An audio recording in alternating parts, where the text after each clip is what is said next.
Yesterday, February 23rd, 2009, after 6 years, David Ahenakew was acquitted of promoting hatred. The reasons given by His Honor Judge Wilfred Tucker centered around the issue of intent.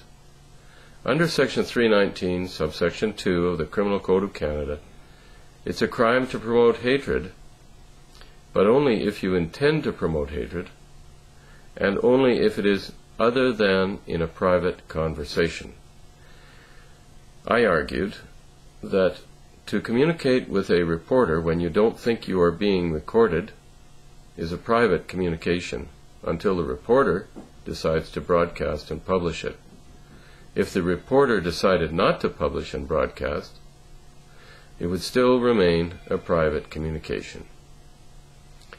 The end result of all this argument was that Judge Tucker sidestepped that argument and said it's part of the reporter's job to report, and he was just doing his job.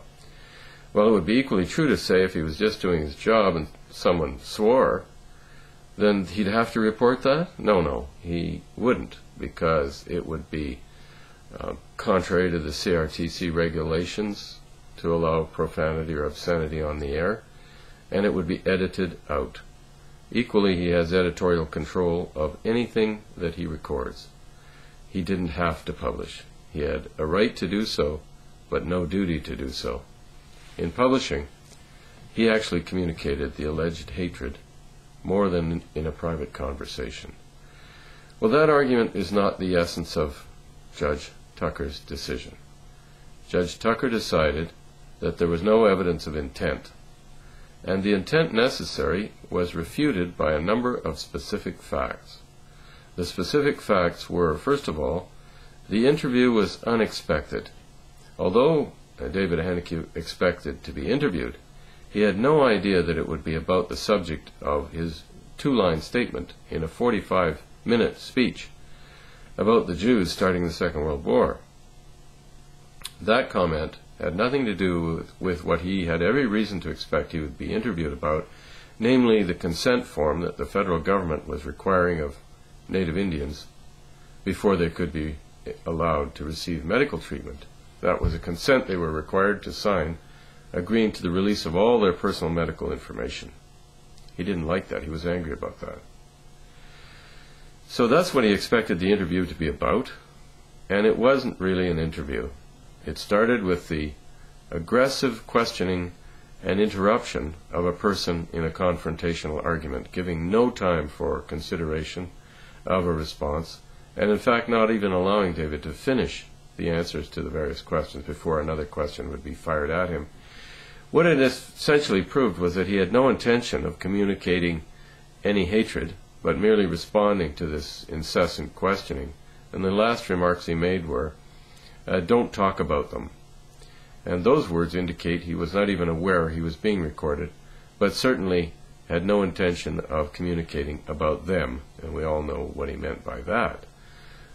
The essence of the defense had always been there was no evidence of intent. Another aspect of it was that it was simply a private communication between two people with no expectation that it would be published elsewhere. No necessity for it to be published elsewhere. But I doubt very much that there will be any successful appeal from the judgment because it centered on facts. The facts being the nature of the communication at the time, the unexpected nature of it. It was an ambush interview. Even the reporter admitted that. And by that I mean the person is approached without any knowledge of what the subject of the interview will be. So I'm happy to say that 6 years of hard fight have resulted in an acquittal for David Ahenakew.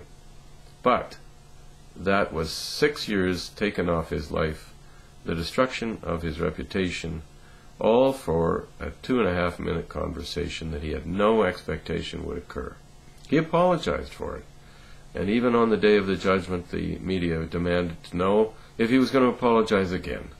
All this boils down to is the realization that when thoughts and words become crimes, there is no end to injustice, because when the words cause other people anger they lose sight of the rational need to be allowed to express your opinions and to answer opinions with other opinions, so that people actually think about what is said and perhaps consider why it's said and analyze the causes of people's opinions.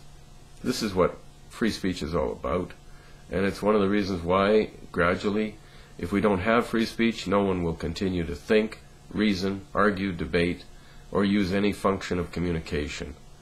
The whole system of society breaks down into sullen silence and fearful, timid remarks about things that are utterly and completely boring and inane.